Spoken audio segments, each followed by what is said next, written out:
জীবন থেকে কাউকে হারিয়ে ফেলার পরের মুহূর্তটার থেকে আর খারাপ কিছুই হয় না।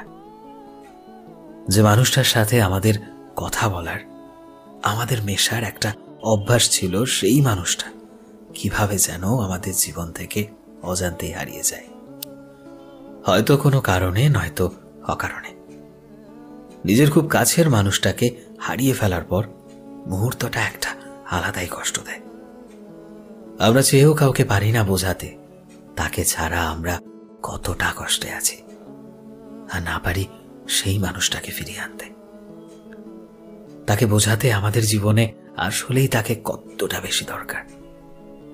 হয়তো বলতে পারলে সমস্যার সমাধান হলেও হতে পারত, কিন্তু 1000 বার নত হতে হতে যখন আত্মসম্মান দেয়ালে পিঠ ঠেকিয়ে দেয়, তখন বুক ফাটলেও আমাদের মুখ ফাটতে চায় না।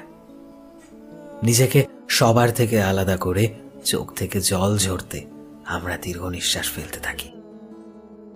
মন বলে আর একবার ফিরে যা, কিন্তু না, বিবেক আমাদের আটকে দেয়, বলে আর না, আর নিজের আত্মসম্মান বিসর্জন দিস না।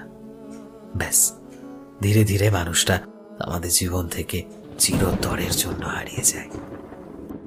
কেমন লাগলো অবশ্যই কমেন্টে জানিও। এই মুহূর্তে তুমি যদি আমাদের ফেসবুকে দেখে থাকো তবে প্লিজ আমাদের পেজটিকে ফলো করে দিও। চ্যানেলে নতুন হলে প্লিজ চ্যানেলটিকে সাবস্ক্রাইব করে দিও, আর যারা অলরেডি সাবস্ক্রাইব করেছো তোমাদের সবাইকে অসংখ্য ধন্যবাদ। দেখা হচ্ছে নতুন একটা দিনের নতুন একটা ভিডিওতে। টিল দেন সবাই ভালোবাসায় থেকো এবং সবাইকে ভালোবাসায় রেখো। Thank you.